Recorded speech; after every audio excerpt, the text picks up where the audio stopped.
Welcome everybody to Poke Battle Network. I'm Silph. I'm WildcatDad17. And this is the Poke News. We just had an incredible weekend and so much is going on in the news. Wildcat Dad, how are you liking what's been happening as a battler?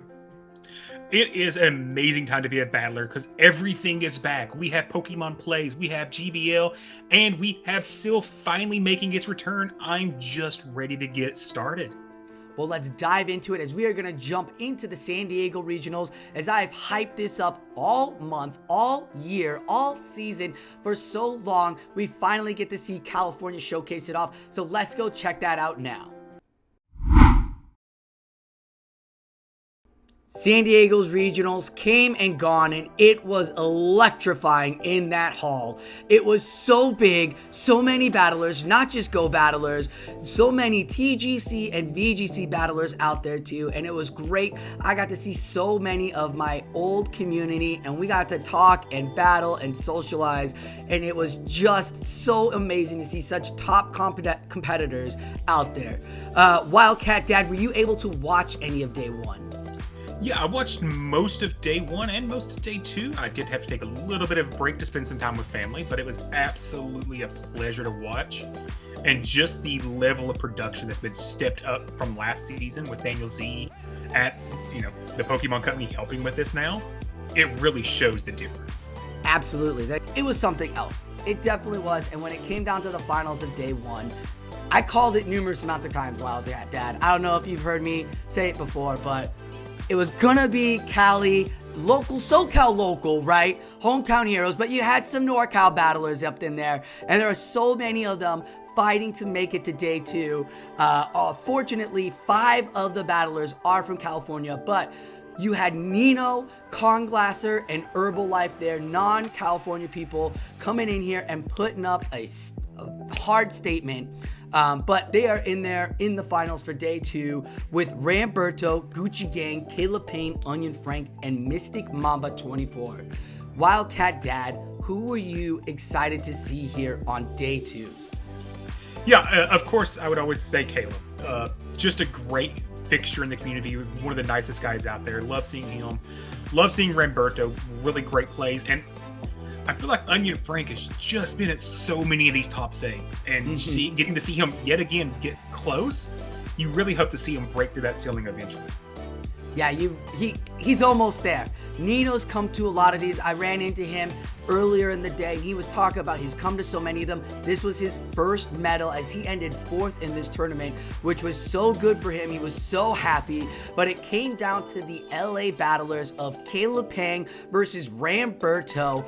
You had Ramberto knocking Caleb down to the losers finals, where Caleb fought Conglasser in a very quick, tough matchup there, bringing his Bastiodon, and then had to go back up to see his teammate Ramberto and resetting the bracket for another 3rd best of 5 matchup, as we are going to get the tail end of that now as Abby Snyder and Alpha Phoebe close out the finals here with Ramberto versus Caleb Pang. Has enough Shadow Balls to power through the Galarian Stunfisk. It's really key. You saw Ramberto wait on that Sableye. Those Shadow Claws were doing 1 damage each time to that Noctowl, and that's like maybe 1 or 2 fewer wing attacks that Caleb's Noctowl could get. We see another Shadow Ball coming out, and Caleb has got his last shield. The question is, will 2 Rock Slides be coming in before the wing attack of the wing attack down of this Galarian Stunfisk? That first Rock Slide blocked by a shield. The second Rock Slide, Ramberto just barely reaching it in time. It's going to do enough damage to knock out this Noctowl, and just like that, Ramberto 777 is your 2023 San Diego Regional Champion. And you see these 2 battlers who have talked so much about their friendship. How did you guys feel playing each other 3 times in this tournament? 14 battles. 14 battles. Yo, no better way I would like to have it. I knew it was going to be a lot of fun either way. Like, when he outplayed me, I was like, GG's, it'd be like that. He last resorted my Trevenant at one point, so everyone document that, right? So we can cancel Birdo next. That was amazing. I'm still sorry about that, but I had to. It was amazing. Don't need to come back. You know? I don't mind losing this guy right here. He told me you guys scrimmaged together. Did that play into your guys' matches? Honestly, it didn't for me. No? I don't remember what we scrimmed with. I just remember that Caleb beat me most of the time. Yo, I was beating his old team quite a bit, so, you know, he changed it, which made it much stronger, which I'm glad, right? Because we might not be in the grand finals if he did it. I wouldn't have been. But his old team was a little weak to mine, so I really capitalized on it. But I like the adjustments he made, and clearly, you know, I helped him build a pretty good team, I'd say.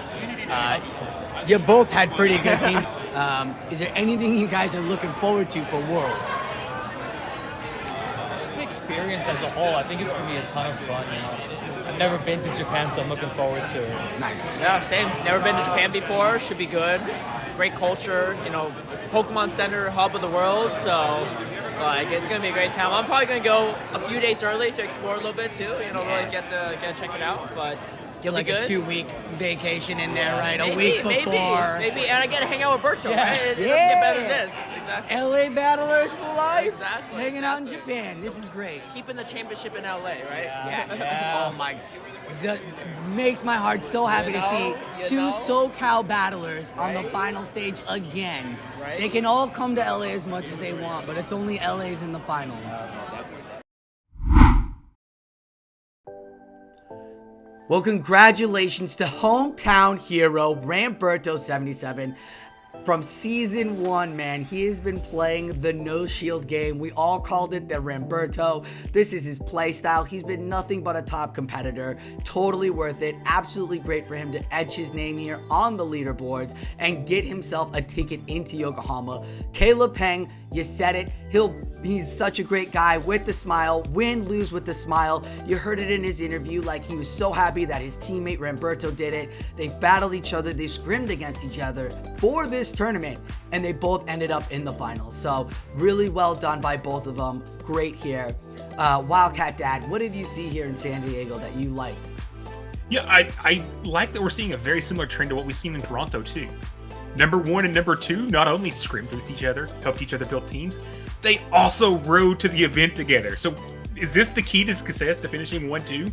I'm going to tell you right now, no, because I rode with Munchlax and DV Sheriff, and neither of us got it. And I had to knock out DV Sheriff like in the 3rd round, and I felt so bad. I was like, can I at least get a car ride home, please? Berto just making every single call when necessary. Just sitting there going, if he doesn't shield this, he loses. If he shields it, he wins. And it just seems every single time like he's seeing exactly what's on Caleb's screen almost. You see here, he came out on top, and this was a stacked tournament, my friend. Like, stacked. Amazing list of talent here that we are going to have going into Japan this summer. Like, I am just so excited to add these 2 names on top of so many others. It's been wonderful here. This circuit has been so great and so much fun to watch, and San Diego was just... I'm so excited that we were finally able to show off California to the world, because it was a non-stop competitive and just been so amazing that we finally get to see it. Very upsetting last season. Glad we got to get it this season. And now we're going to hop over into the Silph news here, and we're back. Silph is back. Sosa, have you missed Silph? What has been going on? Oh, I've missed it so much. It's been wonderful to have back. We have in-person tournaments now activated in Silph for this season, and they gave us a beautiful thing here this time around called the Wave. So it's not like you learn a meta, you've got to crunch it, and then learn a new meta immediately right away. You can take your time. Yeah, so I love that you mentioned the Wave format. So this is something new that Silph has chosen to do this season. Instead of doing every month, you get, up to 10 tournaments you can rank, etc., etc. Silph said, we want to encourage battlers to battle more and also get back to those in-person tournaments. So the way rankings works has completely shifted. Now we're ranked on rounds, not entire tournaments. So a 7-round tournament isn't a heavier win than a 3-round tournament, for example. Love that, number 1. That now gets those smaller in-person things back. But they've also said, hey, we're not going to just do rankings based on one set meta each month. So every month there'll be 2 metas, but each wave for ranking will be 2 months. So wave 1 here, we're in January, February. contains 4 different ranked metas that you can compete in, 2 each month. The other thing they're doing this season that I'm just I love it and hate it all at the same time. They're pulling from factions, the metas they've already created there. And right out of the gate for January, our first ranked meta is Silph's Ember Cup. Have you looked at the usage statistics of these? I have not. Oh, we definitely need to look at those usage statistics. Graphic. Now, let's talk about some usage statistics. So one of the problems I have with this meta, it's limited. And when I say limited, when we look at these top 4 Pokemon, Poliwrath at 50% on teams, Charizard 44, Hisuian Quillfish 42, Paloswine 34. I'll even throw in number 5 of Gligar 18%. After that, nothing is over 10% usage. And if you go look at PvPoke and some of the old videos we've talked about, those top 4 have a insane high rank on PvPoke. So pretty much it means if you can't bring these teams, you're already fighting from behind. So the other metas is going to be coming back. So if we want to hop back over to those graphics, when we start to look at what else is coming, later this month, we have Weather Cup. And this isn't our Ultra League Weather Cup where you had to have XL everything or you couldn't compete. This is Great League Weather Cup. And guess what? None of us have experience with the meta yet. So it's going to be a fresh new thing to learn on the fly, which is one of the things I love about Silph. It's going to give me a chance to learn a new meta on the fly. And in February, we're going to be coming up with yet another new meta, the Niantic Cup. That's going to be running the entire month, as well as the Hoenn Cup. Hey, gotta get that link into the Hoenn Tour. Get out there, catch your Kecleons. I'm interested to see how it plays out for the end of the wave, though. That's where I want to know. If you pull all your 40 into this first Ember, how is that going to work for Naiad Cup come February? If does that compute? Do you even have to match that, right? So we'll see how the end of the wave gets calculated and where they fall. Look at maybe a strategy of playing 5 to 10 rounds per cup. Mm-hmm.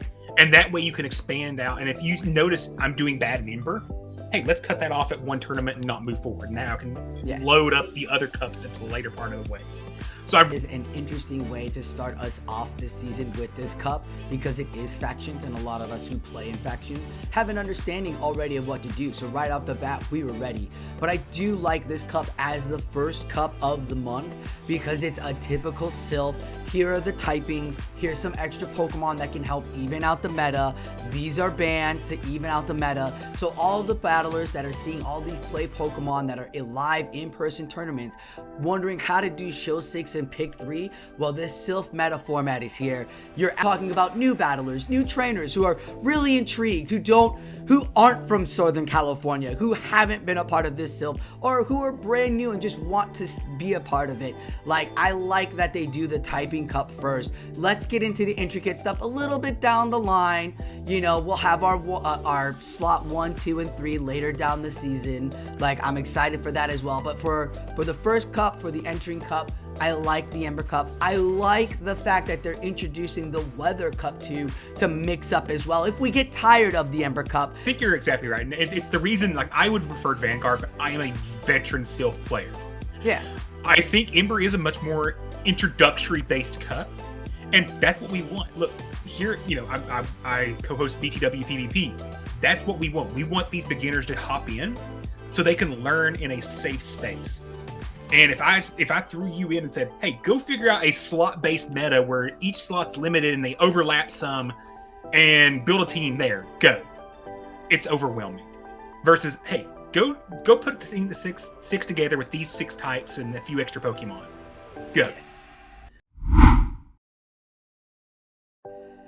GBL is coming out and finishing up with the last 2 days of Master League and Master League Premier Classic. We're going to get that 3-time Stardust, and it is coming back January 12th through January 19th with all 3 leagues. So, Great League players are finally unlocked. Vacation is over. Time to put your battling gloves on and get that push going because everybody else is legendary and you're probably sitting at ace with me. Wildcat Dad, how did you do with these last few weeks? I may have found a cheat code in Master League Premier Classic. Hello. Friday, I was sitting at 2230. Okay. As of this morning, I was at 2536. Nice. Almost just over 300 point climb in Master League. And if you have ever listened to the BTW podcast, I actively hate Master League. It is my least favorite meta.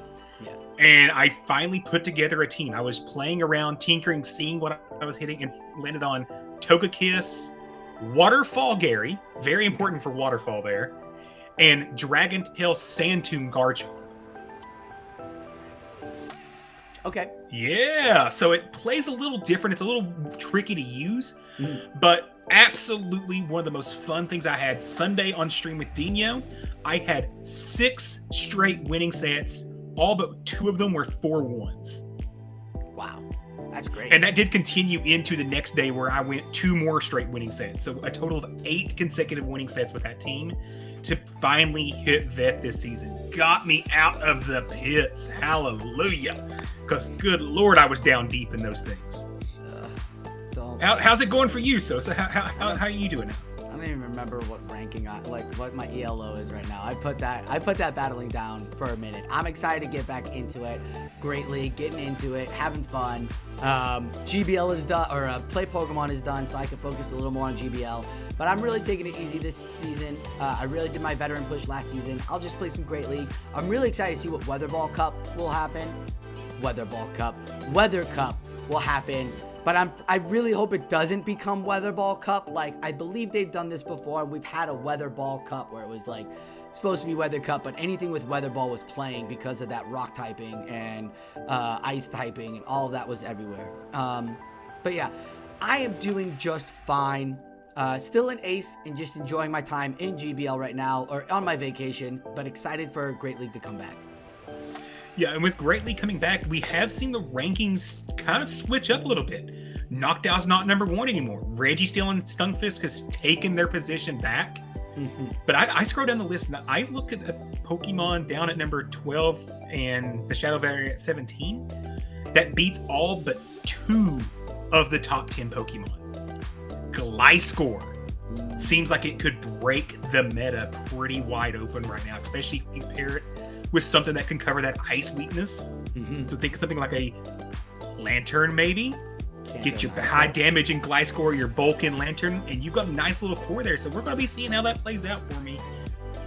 Good luck to you on your run down there, my friend, as you go and fight off all that with that Gliscor. With all leagues coming back next week, it's going to be great for everybody to make their push. So good luck to all you battlers out there on your pushes in this Mythical Wish season.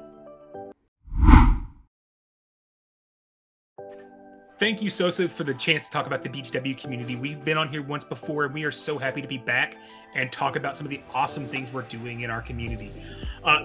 We talked about before, you joined us for the Planetary Hero Cup, which was a Great League format. A few months ago, we ran our Little Cup Fairy Tale format. We're going to be running a Master League Premier Classic tournament here soon.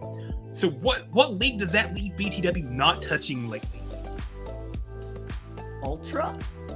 Oh, so maybe we need to hop in there. So I tasked one of our members and, just the rank 5 battler in the world last season, Lyles Jeff 3, to create me an Ultra League meta. And he come up with some prehistoric awesomeness in the the meta before Time Cup. We're talking dragons, electric, grass, rock, steel, and water. But of course, we have to have a ton of bans as well to limit out this meta and make sure things are happening. So, of course, we're not allowing megas. We don't want that in there. We're not allowing ground types. They were just way too OP when you have rock, steel, and electric running around. And then we have a bunch of Pokemon banned.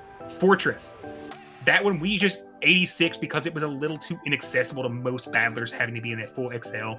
Genesect, too OP. Swampert, we see that too much. We don't need to see it in the custom meta as well. Cobalion, Virizion, Registeel, they're just too good. Trevenant and Lucario, get them out of there as well. We don't need punchy boys when there's so much rock and steel running around. And then last second, I kind of added 2 bans onto Lyle just because I was looking and didn't like the way they fit into the meta. with Komodo and Guzzlord. So that is our meta. We're going to be starting that here in a few weeks. We're going to try to wrap up our Ember Cup first in the Discord. So if you wanted to get in that, hop in the BTW Discord. The great thing about here is we really do want to take you from beginner to winner, and we're here to help you along that journey. So hop in the Discord for amazing tournaments and an amazing place to hang out with other battlers. That will wrap it up here for all of us at the PokeNews. Wildcat Dad, what did you like about this segment? I will say seeing all the incredible battles at Pokemon Plays this past weekend, as well as finally getting a return of Silph, just has me so excited for as a battler to have things to get out there and do again. Not to mention, we have the Orlando Regionals coming up in just a couple weeks, so we're not even going to have that much of a break before we get into more action. This is a great time to be part of the PvP community, and we all are excited to see what happens next. We have so much Orlando, Liverpool, Silph Waves, GBL, every new week, a new meta. Like, there is so much out there, and it is so wonderful as battlers to be doing this. Thank you, sir, for joining us here today. I'm excited to have Ember Cup back up as our first meta and going through these waves in-person tournaments. That is the highlight. I've been waiting for us to get back at this. Going to San Diego was so hype. Being back in an in-person Silph tournament is just going to bring out so much fun. Do go out and find your regions and be a part of those in-persons because they are worth it. They are so great, and you get to meet so many incredible people. That will do it for all of us here at Poke Battle Network. I am Silph. I'm WildcatDad17. And like always, enjoy your battles.